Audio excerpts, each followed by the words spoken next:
You know that feeling when you wake up before your alarm, and for a split second everything is quiet, but your chest already knows something is wrong? Like a stone got delivered to your ribcage while you were sleeping and now you have to carry it all day. It's 5:47 a.m. The phone hasn't even buzzed yet. No emails. No texts. No one demanding anything from you. And still, there it is. That familiar weight pressing down on your sternum like an unpaid bill you forgot about, except you can't remember what the bill is for. You just know it's due. Maybe you know exactly what I'm talking about. Maybe you've been waking up like this for weeks now. Months, even. The alarm is set for 6:15, but your anxiety clock is more reliable than any app on your phone.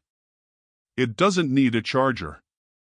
It runs on unfinished business and unspoken fears and the three things you should have said differently in that conversation last Tuesday.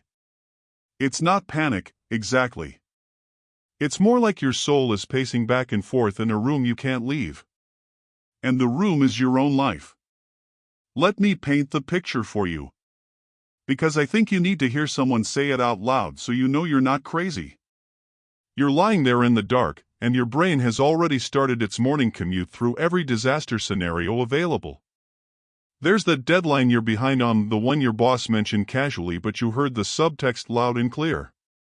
There's the 9 a.m. meeting you're not prepared for, and the 3 people you're supposed to impress, and you're already rehearsing what you'll say and how they'll react and what happens if they see right through you.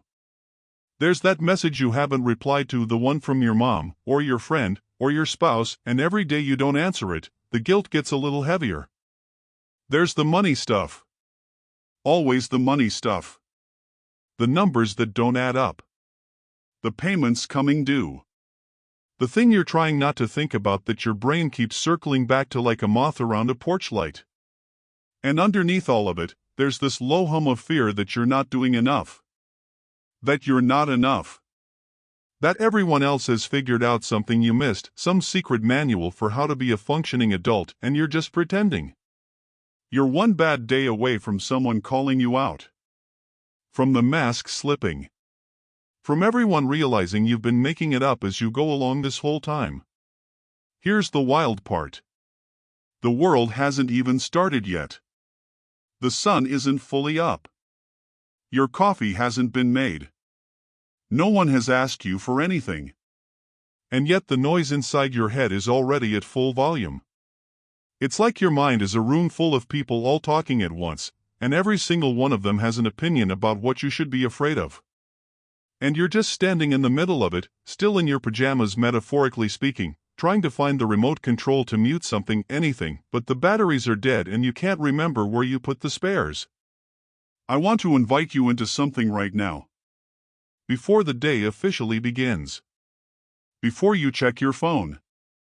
Before you scroll through the news or the notifications or the carefully curated lives of people who seem to have it all together. Before you step into the version of yourself that has to perform and produce and please everyone. I want to invite you into a quieter place. Not a physical place, your bathroom might be the only room with a lock, and even that's not guaranteed if you have kids. I'm talking about an interior place. A place behind the noise. A place where the real you, the one who's exhausted and scared and not sure how much longer you can keep this up, can finally exhale. Because here's the thing nobody tells you about faith and anxiety. You can love God and still wake up at 5:47 a.m. with your heart pounding. You can trust Jesus and still feel the weight of everything you're carrying. You can believe in grace and still lie awake at night doing mental math on your problems. The presence of fear doesn't mean the absence of faith. It means you're human. It means you care deeply about things that matter. It means you've been trying so hard to hold it all together that you forgot something crucial. You forgot that you were never supposed to be the one holding it all together in the first place. See, I think a lot of us have this unspoken arrangement with God. The arrangement goes something like this: Lord, I trust you with the big stuff. Salvation. Eternity. The cosmic plan. But the day-to-day operations? That's my department. I'll handle the deadlines. I'll manage the relationships. I'll figure out the finances. I'll keep everyone happy and everything running. You just be available in case of emergency. And we think we're being faithful. We think we're being responsible. But what we're really doing is telling God that His job is to watch while we exhaust ourselves trying to control things that were never ours to control. That's where the anxiety comes from. Not from a lack of faith, from a surplus of self-reliance. You've been functioning as the CEO of your own life for so long that you've forgotten what it feels like to be a child. To be held. To let someone else worry about the outcome for a change. You've been the strong one for everyone else, the one who listens, the one who fixes, the one who shows up, the one who never lets them see you sweat. And somewhere along the way, you started to believe that needing help was the same thing as failing. That admitting you're tired was the same thing as giving up. That reaching for a hand to hold meant you weren't capable of standing on your own. But what if I told you that the God who set the stars in place isn't intimidated by your to-do list? What if I told you that the one who parted the Red Sea isn't overwhelmed by your financial situation? But let's get real for a second.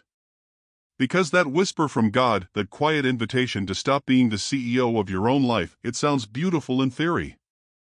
But in practice? In practice, your heart is still doing that thing where it races for no reason while you're just sitting there folding laundry. In practice, you've tried to pray and the words felt like they bounced off the ceiling and landed back on your chest heavier than before. In practice, you've told yourself 1,000 times to just trust God more, as if trust were a button you could press and not a muscle you have to rebuild after it's been torn. So let's go deeper. Let's stop pretending the anxiety is just about the surface stuff. Because it's not really about the deadlines, is it? It's not really about the email you forgot to send or the conversation you're dreading or the bill that's due next week. Those are just the matchsticks. The gasoline? The gasoline is something older. Something buried. Something you've been carrying for so long you've forgotten it's not actually part of your body. The gasoline is the fear of being abandoned.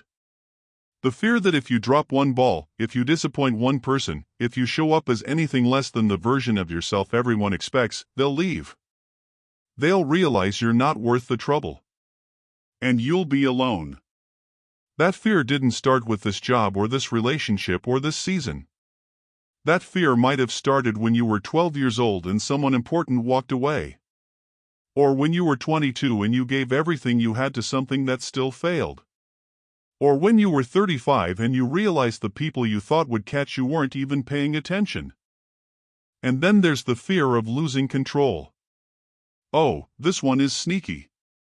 This one dresses up as responsibility and maturity and being a good steward. But underneath the spreadsheets and the contingency plans and the 3 a.m. mental rehearsals is a terrified child who learned early that if you don't control everything, everything falls apart. And the cruelest part? The control was always an illusion. You never had it. You were just exhausting yourself trying to hold smoke. And then, and this one might hit closest to home, there's the fear that you're simply not enough. Not smart enough. Not spiritual enough. Not attractive enough. Not successful enough. Not a good enough parent, spouse, friend, Christian. This fear doesn't shout. It whispers. It's the background radiation of your inner life. It's the reason you over-explain. The reason you apologize for things that aren't your fault. The reason you can't take a compliment without deflecting it like a hot pan. Somewhere along the way, you internalized a lie that your worth is a transaction, something you earn, something you can lose, something that's always one mistake away from being revoked. And the failures from your past? They're not as past as you think. They've set up camp in your memory and they replay at the worst possible moments. That business that collapsed. That friendship that shattered. That ministry opportunity that went nowhere. That season of sin you thought you'd been forgiven for but somehow still feel defined by. Every time you start to step forward in faith, those old ghosts grab your ankles and whisper, "Remember what happened last time you tried?" Remember how that ended? Sit down. Stay safe. Don't risk it again. This is the real battleground. Not your circumstances. Your heart. Your mind. The stories you've been telling yourself about who God is and who you are and whether any of this faith stuff actually works when life gets hard. Now let me read you something. Not as a pastor quoting a verse at you, but as a friend who found words that changed everything. Philippians chapter 4, verses 6 and 7. And I want you to hear this slow. Not rushed. Not like a prescription you've heard 100 times.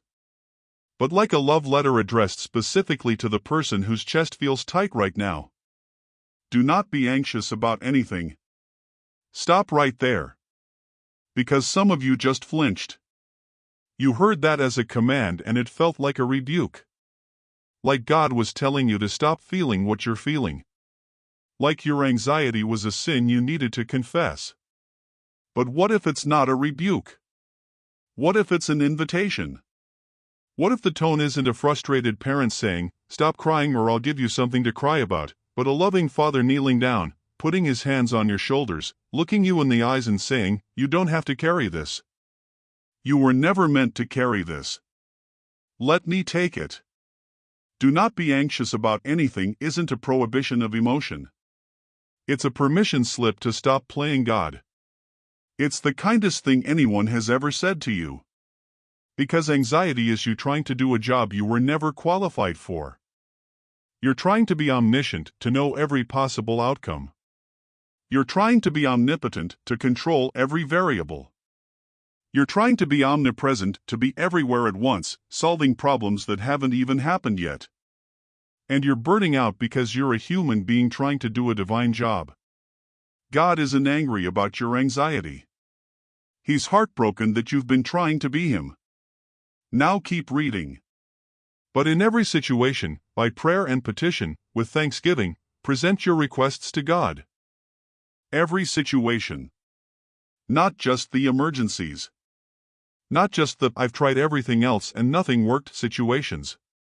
Every situation. The small ones.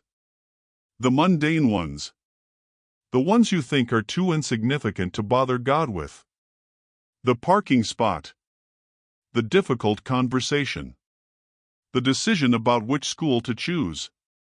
The nagging worry about your teenager. The tension in your marriage that you've been managing instead of bringing to the one who invented marriage. And notice the exchange. You give Him your requests. You give Him your anxiety. You give Him the thing you've been gripping so tightly your knuckles are white. Father, I don't even know how to start this prayer except to say that I'm tired of pretending I've got this. I'm tired of carrying this weight that you never asked me to carry in the first place.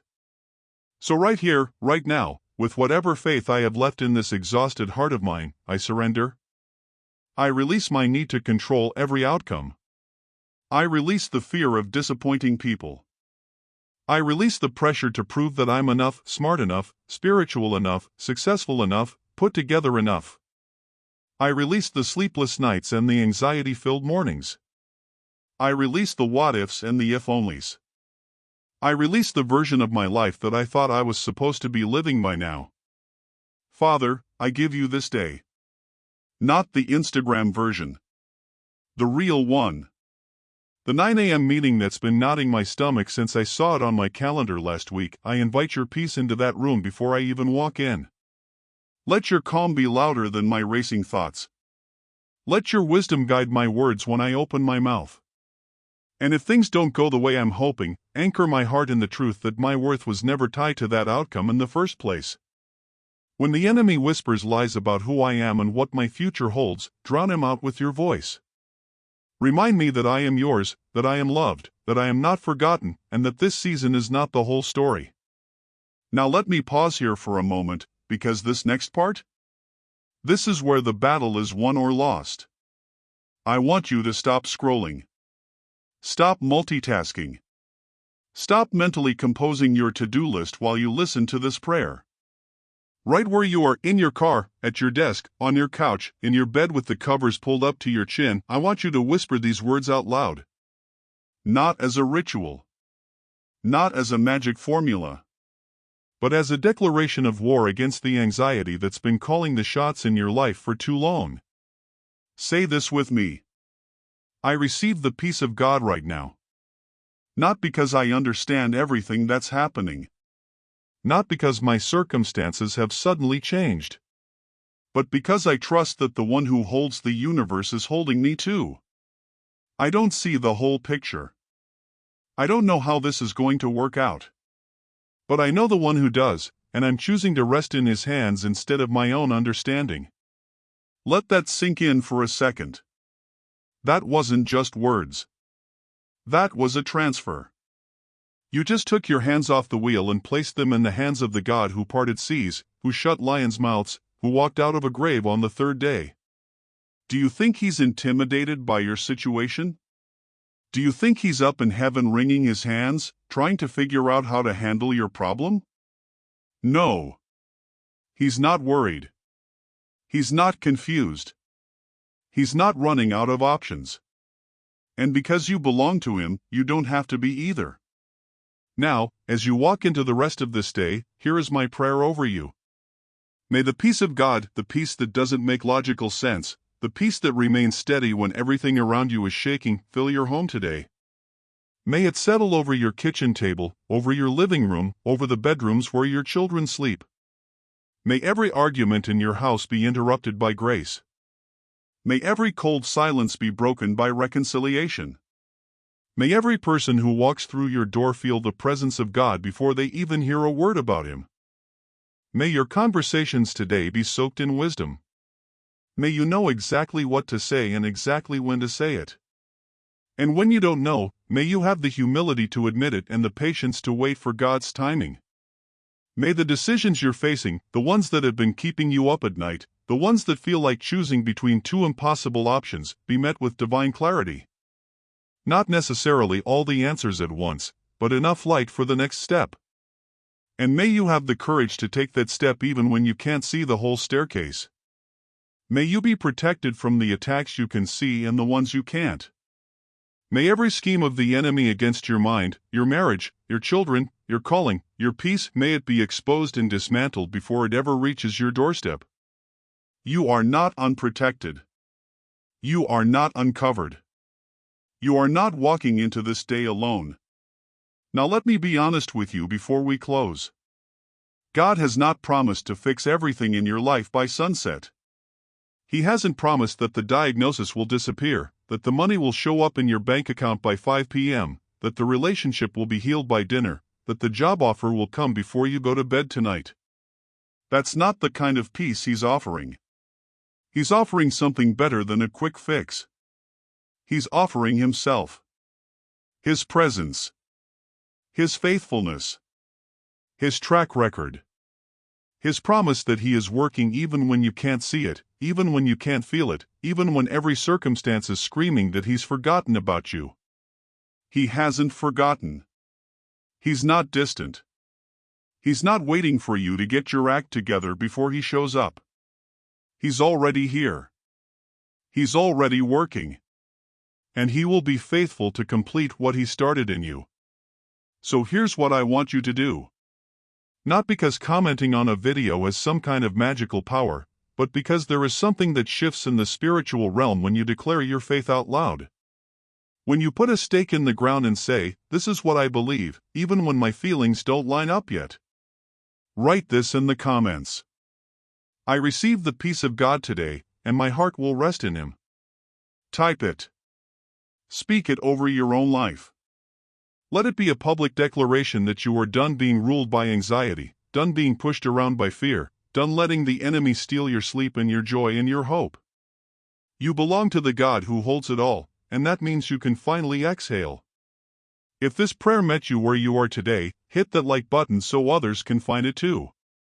Subscribe and join this community of people who are learning to walk in faith one morning at a time.